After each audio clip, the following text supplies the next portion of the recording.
Son las 19:51 en todo el país. Estamos en directo a través de ABC TV y a través de ABC Cardinal con 27 grados de temperatura. Un día muy agradable el que hemos tenido en esta jornada de domingo.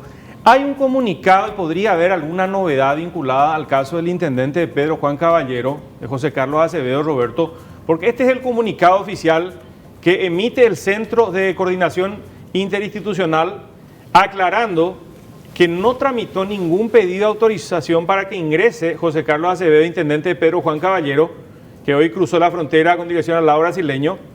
También aclara que los connacionales deben adecuarse a los protocolos sanitarios de cuarentena preventiva obligatoria. Y en el tercer punto se decide transmitir el informe a las autoridades del Ministerio Público, a la Fiscalía, para los fines pertinentes. Hay movimientos por la zona de Pedro Juan Caballero, así que vamos a estar atentos, Guille, a ver qué es lo que hacen las autoridades, a ver si hay alguna medida incluso con respecto al intendente, porque él ingresó, está confirmado que ingresó, a territorio brasileño, estuvo allí y volvió a suelo paraguayo, y violando esa restricción sanitaria, violando también el cierre de fronteras, pese a la negativa de los militares, que tampoco lo detuvieron, lo dejaron cruzar de ida, lo dejaron cruzar de vuelta, pero podría haber alguna novedad con el intendente Pedro Juan Caballero y vamos a estar atentos a eso. Ya presentamos y tenemos a dos exministros de Hacienda, Roberto. Así es. Está el doctor Manuel Ferreira Bruschetti y el doctor César Barreto. ¿Cómo están? Buenas noches, bienvenidos. Buenas noches, muchas gracias por estar acá. Gracias por estar acá. Bueno, quiero empezar preguntándoles si estos programas que se están implementando desde el gobierno, los de ayuda social, digo, Putebó, Ñangarecó, que fue para compra de alimentos, ¿ustedes analizan que han tenido por lo menos un impacto mitigador, han fallado, habría que corregirlos pensando un poco que eso puede extenderse? ¿Qué análisis hacen? Doctor Barreto, quiero empezar con usted. Bueno, yo creo que a pesar de todas las dificultades de la precariedad que tenemos en términos de información, el Estado no le conoce a sus ciudadanos, entonces nos encontró en una situación realmente muy precaria para implementar este tipo de cosas. Se innovaron en algunos temas, como por ejemplo registrarte vía celulares, vía aplicaciones. La gente lo hizo.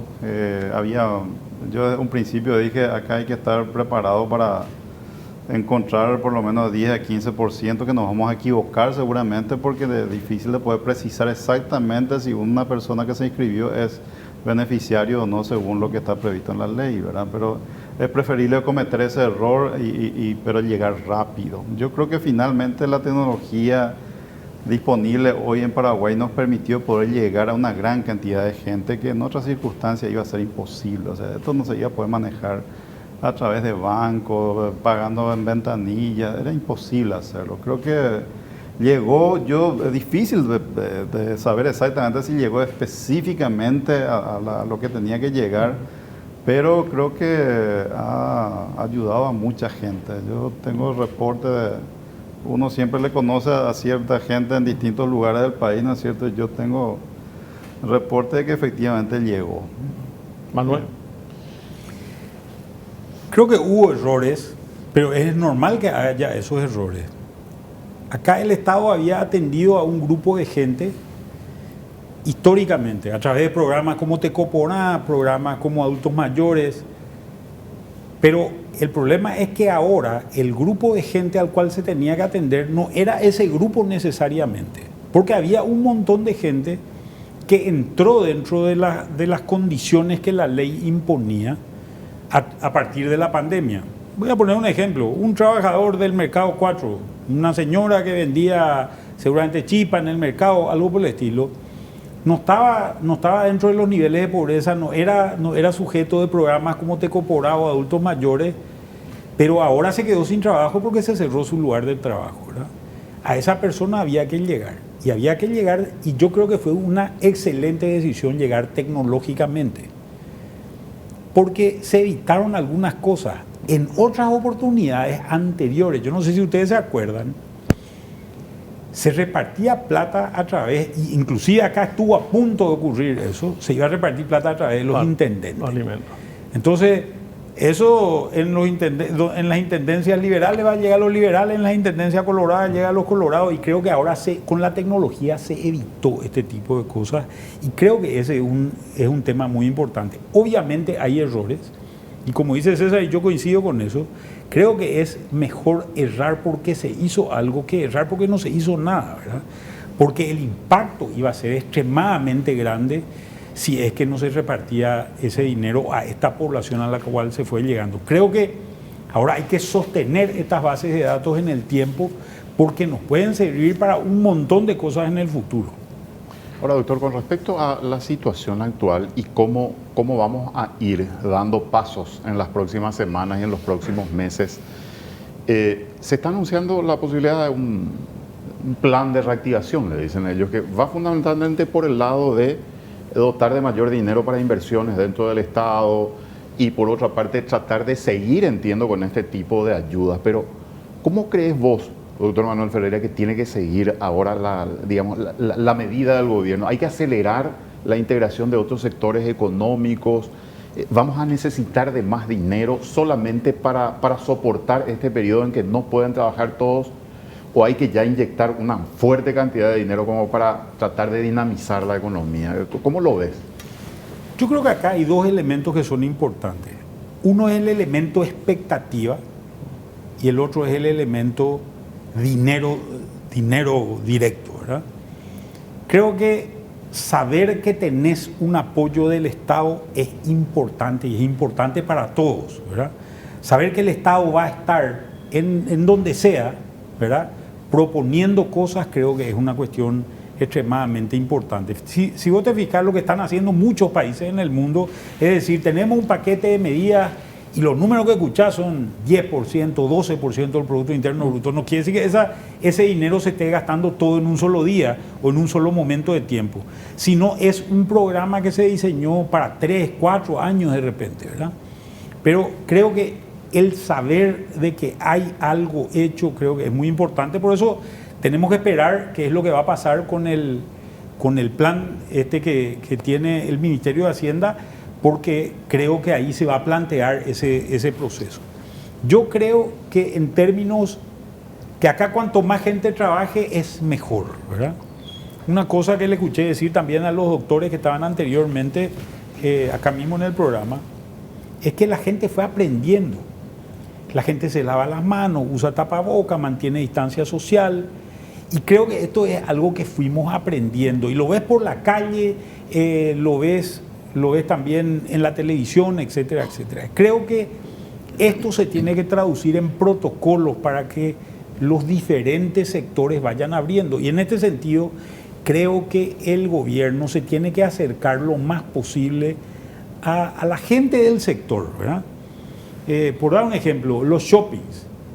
El gobierno no sabe muy bien cómo operan los shoppings. La gente del shopping conoce perfectamente cómo operan los shoppings. Entonces, creo que hay que acercarse a ellos, o acercarse a los comerciantes, acercarse a los distintos integrantes de las distintas cadenas y tratar de establecer protocolos. Y yo creo que también la gente, y esto hay que instarle a los empresarios sobre todo, a que armen ellos mismos su protocolo y ellos también se acerquen al gobierno para que se puedan implementar esos protocolos y ir abriendo en la medida de lo posible lo más que se pueda.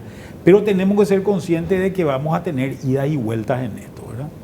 Y para mí una cosa que está clarísima es, hoy no está entrando el virus, no entró el virus por la frontera, y por donde está entrando es básicamente por la frontera.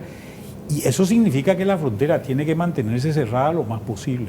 Bueno, ese es un punto central, ¿eh? En el tema comercial es cierto, el intercambio de mercaderías se permite, pero es un punto central que Brasil va a tener que seguir cerrado mientras siga siendo la bomba que es. Ahora, doctor Barreto, sobre el mismo punto, lo que planteaba acá Roberto, debe darse una inyección enérgica, importante, o tiene que irse abriendo esto gradualmente, el apoyo a las pequeñas y medianas empresas también, que es un punto central del que se quejan, que no pueden acceder fácilmente al crédito en este momento, inclusive para pagar salarios. O sea, acá no estamos hablando de endeudarse ni siquiera para crecer, ¿verdad?, para cumplir unos compromisos asumidos. A ver, yo creo que por el tamaño del golpe que ha significado esto, hace falta actuar con mucha decisión por el lado fiscal. O sea, esto, lastimosamente, la tasa de interés puede estar en cero.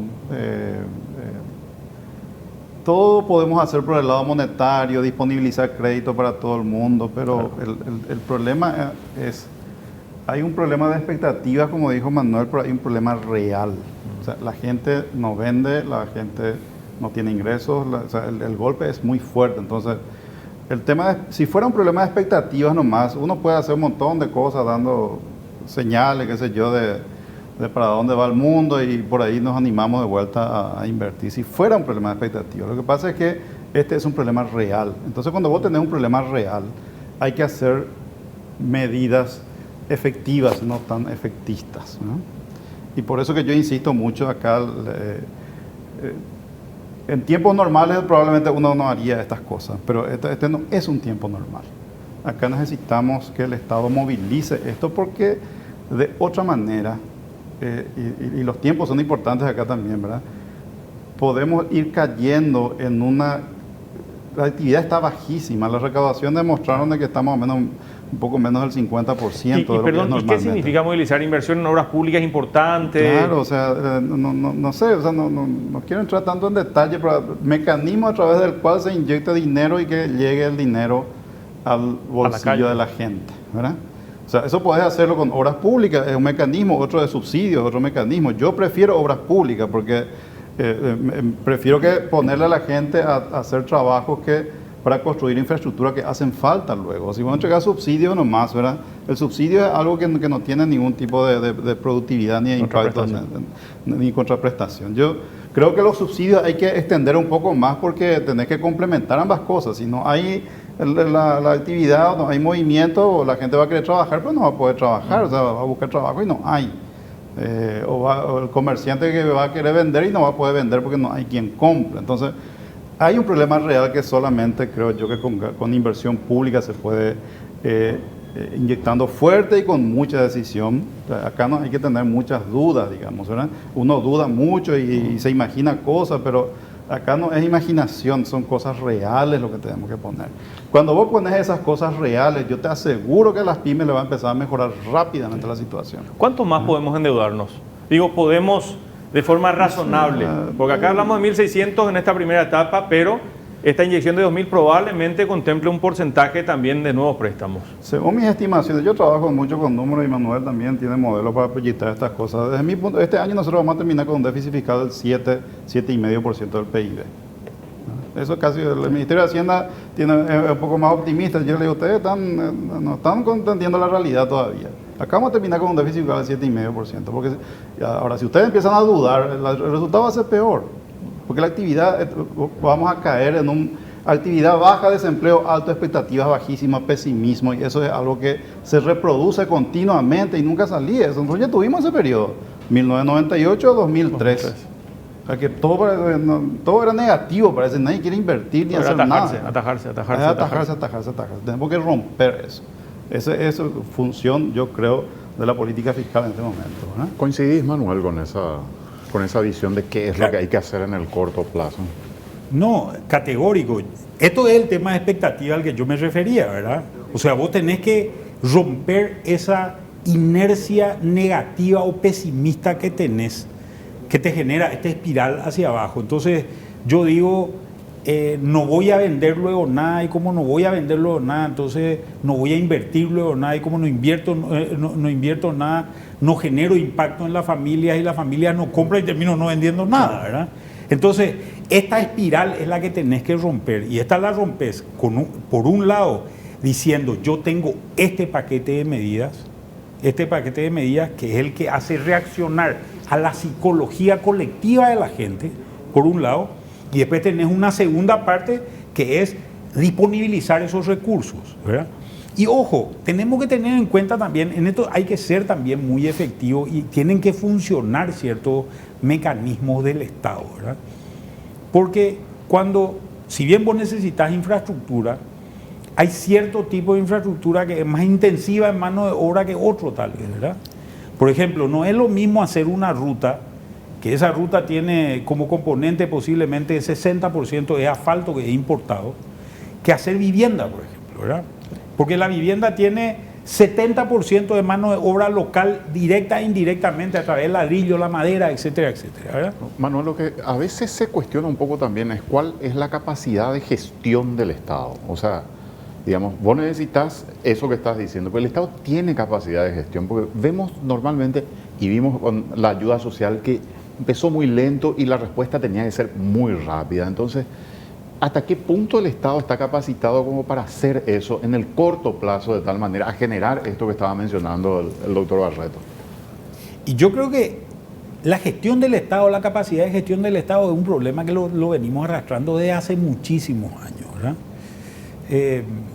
Pero gran parte de esto depende de los planes que haya, ¿verdad? Y de los planes que haya en carpeta y que se puedan llamar. O sea, vos querés hacer una ruta y hacer esa ruta seguramente tenés que tener todo el diseño, tenés que tener el estudio topográfico, tenés que hacer los estudios económicos pertinentes, etcétera, etcétera, ¿verdad?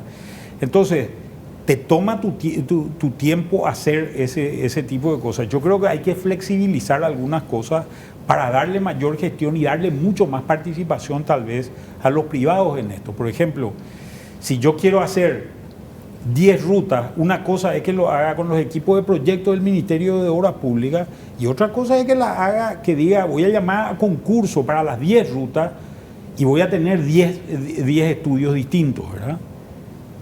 Porque eso me va a permitir seguramente mucho más flexibilidad. Vamos a ver cómo se reacciona. Yo creo que hoy en algunos sectores del Estado hay capacidad y en otros sectores hay mucho menos capacidad, ¿verdad?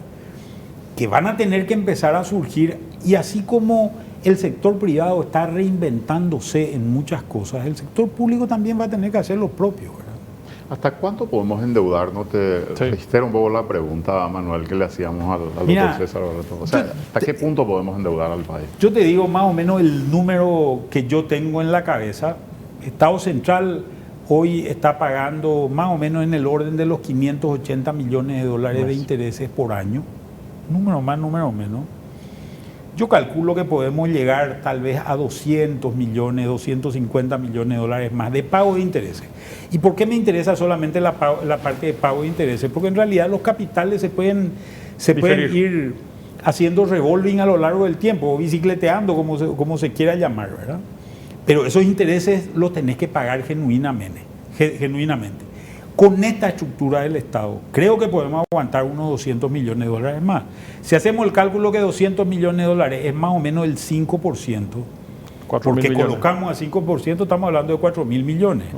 Pero ojo, acá también hay dos, porque acá la discusión entra, ¿cómo vamos a cambiar este modelo del Estado para darnos más holgura?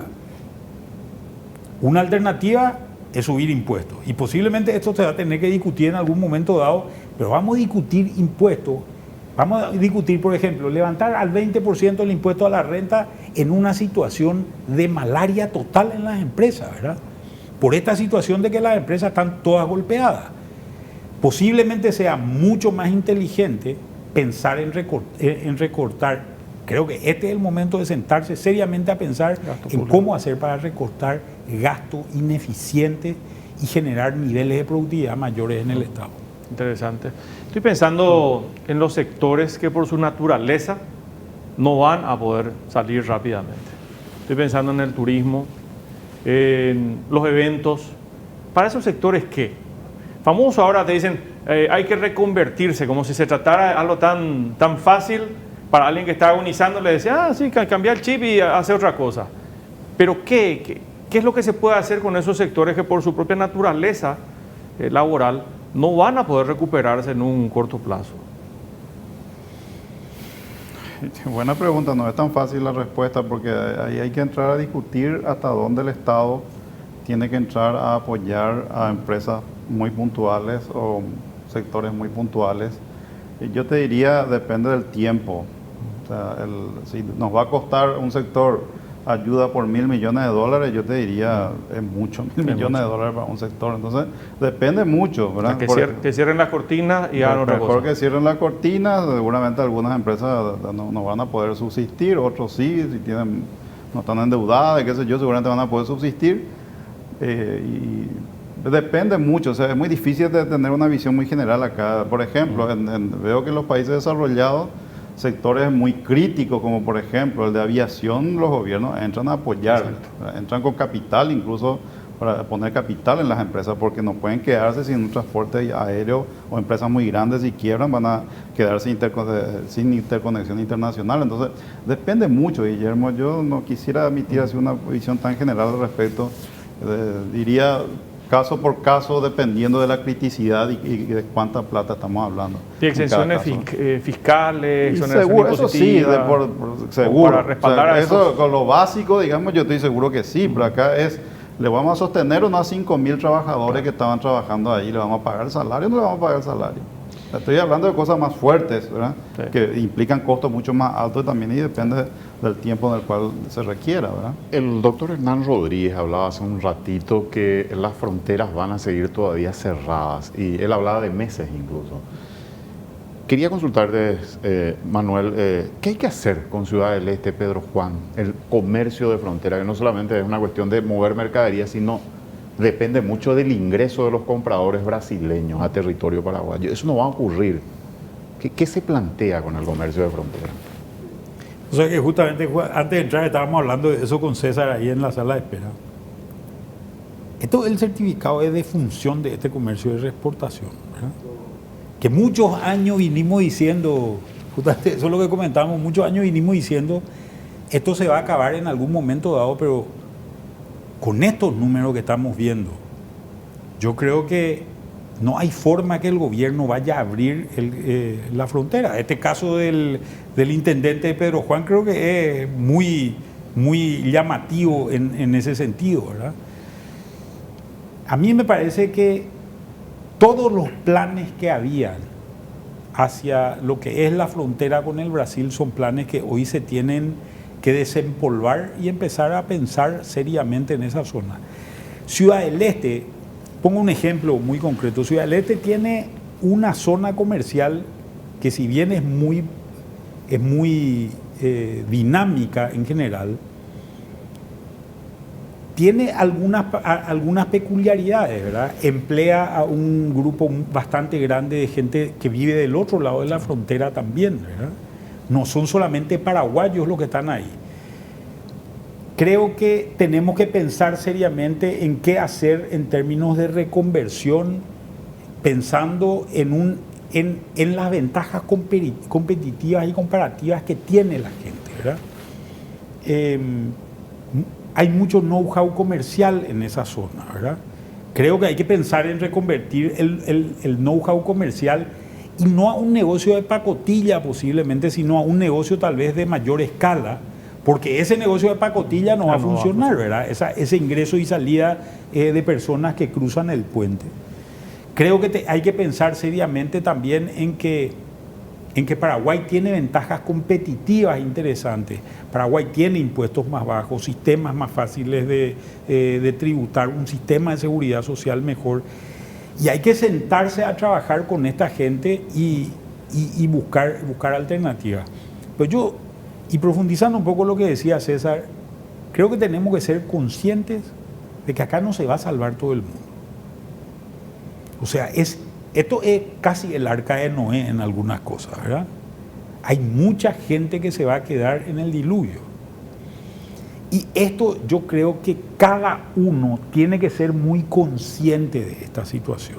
Por ejemplo, hay empresas que hoy están desesperadas y quieren tomar un crédito esperando que su negocio se recupere a lo que era el pre-11 de marzo en un mes o en 15 días. Y posiblemente te encuentres con empresas que dentro de un año sigan con problemas serios. Voy a poner el caso de un restaurante. Un restaurante, hoy pueden decir que se abran los restaurantes. ¿Cuántos restaurantes va a haber gente? Porque se ha generado una fobia social no solamente por las decisiones de política pública que ha tomado el gobierno paraguayo, sino por todo lo que hemos visto, el bombardeo que hemos recibido durante todo este tiempo, ¿verdad? Entonces la gente tiene que ser muy consciente y tiene que decir, esto es lo que yo creo realmente que va a pasar, estos van a ser mis ingresos. Si estoy en restaurantes, creo que un año voy a tener problemas. ¿Cómo tengo que ajustarme? Y no tomes una deuda que después al final va a hacer que eso se convierta en una plomada más grande para que te hundas más rápido, ¿verdad? Entonces tratar de subsistir con lo que hay. Obviamente hay muchísimas situaciones distintas, pero creo que la gente tiene que ser muy consciente y tiene que planificar para los peores escenarios. Emitir sería un error. O sea, de la inflación mejor no hablar.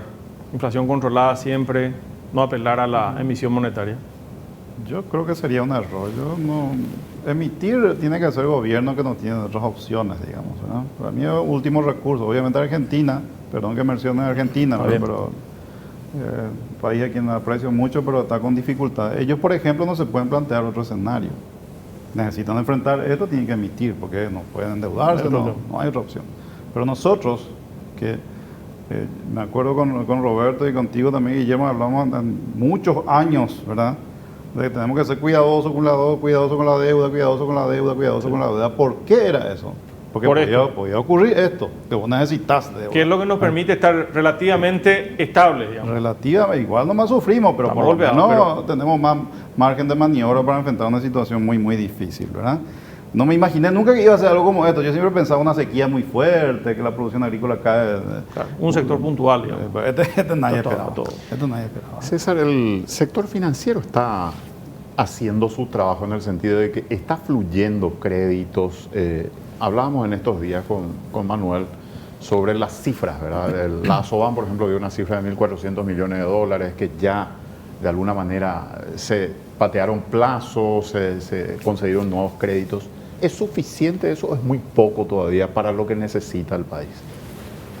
Yo creo que el sistema financiero ha hecho cosas importantes. Por ejemplo, el haber refinanciado todos los vencimientos y que probablemente sea necesario hacer más en los próximos meses, hay que ser consciente de eso.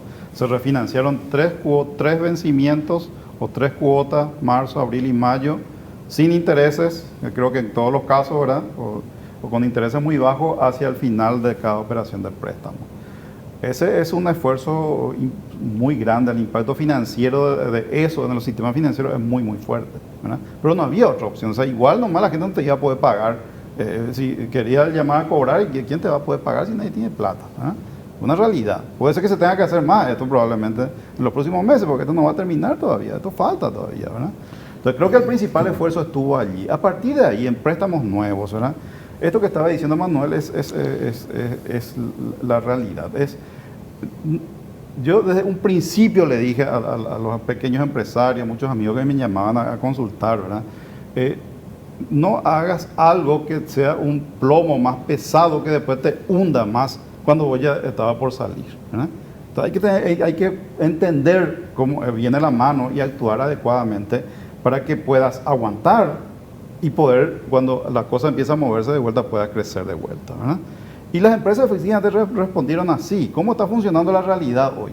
La demanda de crédito ha caído drásticamente. O sea, una cosa es lo que uno escucha, hay mucha preocupación de la gente, pero yo sé que la gente está sufriendo, especialmente las pymes están sufriendo, ¿verdad? Pero la demanda real de estos créditos anunciados por la AFD con fondo de garantía y qué sé yo, alrededor del 80% cayó en el mes de abril. En el mes de mayo, los primeros meses, está un 75% más bajo, mejoró un poquito, 75% más bajo de lo que venía normalmente en los meses anteriores, ¿verdad? O sea, la demanda, o sea, la gente reacciona, como dice Manuel, yo no voy a hacer algo con la incertidumbre que tengo para agarrar una piedra más pesada que me va a hundir más fuerte en los próximos meses, ¿verdad? La gente reacciona así, la gente es racional, ¿verdad? Es lo que hay que hacer. Entonces, los bancos más bien están preocupados porque la demanda de crédito es bajísima, no hay demanda de crédito, ¿verdad? Por otro lado, claramente los bancos sí están preocupados por sus clientes. los bancos van a apoyar a sus clientes. Eso es una realidad. O sea, ninguna entidad financiera puede vivir sin que su cliente esté funcionando relativamente bien para poder pagar adecuadamente los compromisos que tiene. O sea, una cosa es los primeros 15, 20 días o primero un mes donde estábamos todos medio choqueados porque no entendíamos muy bien qué es lo que estaba pasando. Hoy el panorama está más claro, el gobierno ha sacado algunas medidas. El Fondo de Garantía creo que fue un aporte muy importante. El Banco Central ha sacado una serie de medidas que también fueron muy importantes, que da un contexto que es favorable para que el sistema financiero apoye efectivamente a sus clientes, ¿verdad? Y yo creo que esto se va a ir normalizando cada vez más. Pero en nuestras proyecciones, casi en todos los sectores, a diciembre, en el mejor de los casos, vamos a terminar en un 80% de lo que era antes. En todos los sectores, no solamente en el financiero. He hablado con empresas importantes de todos los sectores y hoy caímos 50, la mayoría, hay muchos que cayeron 80%, otros 75%, otros 50%, ¿verdad? En el mejor de los casos estamos proyectando que vamos a cerrar en 80% hacia fin de año y se va a extender hacia el año que viene, ¿verdad? Por eso que yo insisto tanto para precisar, caída de... Si 100 era el normal, sí, claro. 80% vamos a cerrar a diciembre de este año. Casi todos los sectores, ¿verdad? La mejor proyección que se puede hacer en este momento, ¿verdad? Por eso que yo le insisto tanto, he hablado con el ministro de Hacienda incluso de esto, ¿verdad? Perdón. Perdón, disculpen, tenemos una información de último momento. Perdón, para ir concluyendo con los exministros, lo interrumpimos a César Barreto, pero porque la noticia nos llevó a eso. ¿Qué expectativa tienen en torno a ese plan de inversión de 2.000 millones o de inyección de 2.000 millones de dólares en la economía? Hablábamos con el ministro Nigno López, nos decía que probablemente van a ampliar algunos planes o algún plan de ayuda social, hacía referencia a PTU. Era uno de los detalles en realidad, no el principal, pero como que soltaba una pista. ¿Qué otros elementos tendría que tener ese plan de inyección para generar ese movimiento que necesitamos en esa etapa post-cuarentena? Yo he hablado con el ministro de Hacienda, yo le he insistido de que hace falta una política de reactivación, un programa de reactivación económica que complemente a la cuarentena inteligente, porque se hizo algo para la cuarentena total, ahora hay una cuarentena flexibilizada, digamos, pero acá necesitamos ya complementar esto con medidas de reactivación que sea compatible con la cuarentena inteligente, ¿verdad? Yo creo que hay que extender el PTU un tiempo más. Lo que hay que ir buscando es una compatibilización entre un programa de inversiones públicas, comparto con Manuel, focalizado en sectores donde genere mano de obra, más intensiva de mano de obra. Una ruta en el Chaco no te sirve hoy para esto. Tiene que ser en áreas urbanas, región metropolitana de Asunción, región metropolitana de Ciudad del Este, región metropolitana de Encarnación y alguna otra ciudad importante más, ¿verdad? Porque ahí está el desempleo. Esta es una zona urbana, son los que más tienen problemas. Entonces, yo sugerí un monto concreto, 50 millones de dólares por mes a partir de junio, le dije yo. Ahora están hablando de julio, pero hay que compatibilizar con el tema de la cuarentena, porque si la cuarentena no se va levantando, de balde vas a inyectar plata porque no va a producir lo que hace falta. Entonces, la medida que se van abriendo sectores, hay que ir inyectando dinero, ¿verdad? Hasta que esto impacte, necesita continuar con los subsidios. El PTU por un lado, pero el otro, el que está a través del IPS, que es para los empleados formales, trabajadores formales, es fundamental. Sí. Hoy he visto que anunció una de las empresas maquiladoras suspensión temporal para 1.200 trabajadores, ¿verdad? Sí. O sea, de eso te vas a tener mucho en los próximos meses, una realidad. Pero nosotros lo diseñamos así, Manuel, que hemos trabajado, le hemos apoyado al ministro de Hacienda cuando se hizo esta ley de emergencia. Nosotros diseñamos esto justamente para sectores formales, esto para informales, esto. Porque sabíamos que iba a pasar esto, ¿no? Ahora lo que hace falta es, en ese momento no sabíamos cuánto iba a durar. Dijeron 60 días, vamos a hacer para 60 días. Bueno, entonces esto va a durar más, hay que complementar, ¿no? Y yo creo que es importante hacerlo porque si no, de vuelta, tengo temor de que terminemos en un círculo vicioso de pesimismo y estancamiento y alto desempleo, ¿no? Manuel, para cerrar. Sí, yo coincido con que necesitamos planes a nivel de ejecución de obra pública. Creo que esto va a ser lo más importante de todo. Tenemos que pensar, cuando vos pensás el Paraguay, en realidad tenés que pensar hoy en la necesidad de mano de obra. 70% de la población paraguaya vive 50 kilómetros al norte y 50 kilómetros al sur de la ruta 2 y 7. Creo que ahí podría estar focalizado los programas, por ejemplo, ¿verdad? Creo que esto es algo que puede ser extremadamente importante y que seguramente necesitará de un soporte también para aquella gente que es cuentapropista. En Paraguay hay demasiada gente que es cuentapropista, ¿verdad? El que se gana su sustento en el día a día en un lugar, estando en algún lugar determinado, ¿verdad? Siendo vendedor ambulante, haciendo changas, por llamarlo de alguna manera, ¿verdad? Creo que a este grupo de gente va a haber que apoyarle sistemáticamente. Por eso el programa PTO se vuelve muy importante en este tipo de cosas.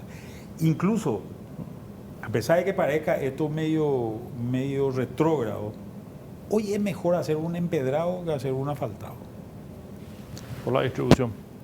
Y porque un empedrado, cada metro lineal de ruta empedrada te genera un puesto de trabajo por un día, ¿verdad? Aunque después le tenga que poner una capa asfáltica encima en el futuro, ¿verdad? Pero es un tiempo diferente al que vivimos. Muchas gracias por venir, Un placer, gracias por la invitación. Muchas gracias por invitarme. César Barreto, Manuel Ferreira, ex ministro de Hacienda, compartiendo con nosotros que muchas cosas dejaron, Roberto. Sí. Me quedé pensando en lo del Arca de Noé. No, pero en serio, como una figura. 3 mujeres empresarias, gremialistas, nos van a hablar. La confección, sí. Hotelería y eventos. Así es. Enseguida. Volvemos en un ratito.